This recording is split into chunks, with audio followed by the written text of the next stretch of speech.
আসসালামু আলাইকুম। আশা করি সবাই ভালো আছেন।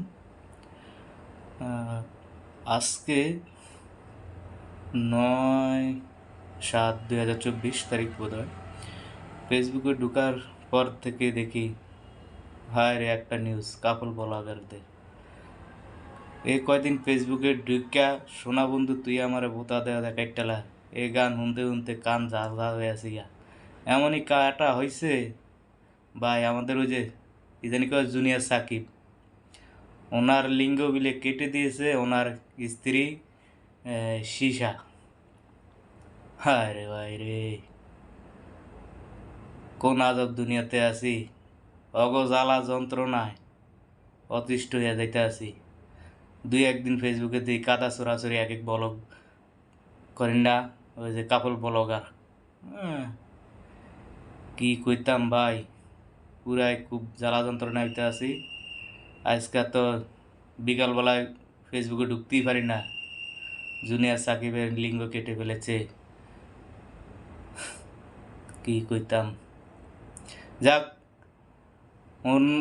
ওদের কয়দিন পর পরই দেখতাম ঝগড়া, এটা এটা সেটা নিয়েই ঝগড়া নিয়ে খালি ইউটিউবে ফেসবুকে তুমুল ঝগড়া ছাড়তো একজন একজন। তো জুনিয়র সাকিব বোধহয় কিছুদিন আগে জেল খেটে আসছে। সীসা, তার একটা আগের মেয়ে আছে আগের ঘরের, ওই মেয়েকে বিলে কুনজরে দেখছিল সাকিব, এই কারণে সাকিবের এটা নিয়ে খুব ঝগড়া হয়ে পরে এক পর্যায়ে সাকিবের অ্যারেস্ট করে নিয়ে গেছে পুলিশ, নিয়ে কদিন জেল খাটছে। যাই আবার বাইর হয়ে আসছে, আবার দেখছি ভালোই কয়দিন চলে বলে আবার সেই ঝগড়াটাকে এখন কি নিয়ে ইয়ে হয়েছে। এখন দেখি শিখার হাতে লিঙ্গ একটা ছবিড়িয়া পোস্ট দেয় ফেসবুকে। আজব দুনিয়া। আহ, যাক, যদি উনি অন্যায় করে দেয় তাহলে ঠিক আছে এক হিসাবে তার, কিন্তু এটা করা ঠিক না। তাকে যে পুলিশের হাতে আইন নিজের হাতে তোলাটা অন্যায়, কিন্তু এটা শিখা খুব মারাত্মক ভুল করেছে। যাক, সবাই ভালো থাকবেন, সুস্থ থাকবেন। কি আর বলবো, ফেসবুকে কাদা সরাসরি চলতেছে খালি, এখন খালি এই নিউজই চলবে টিনটিনে।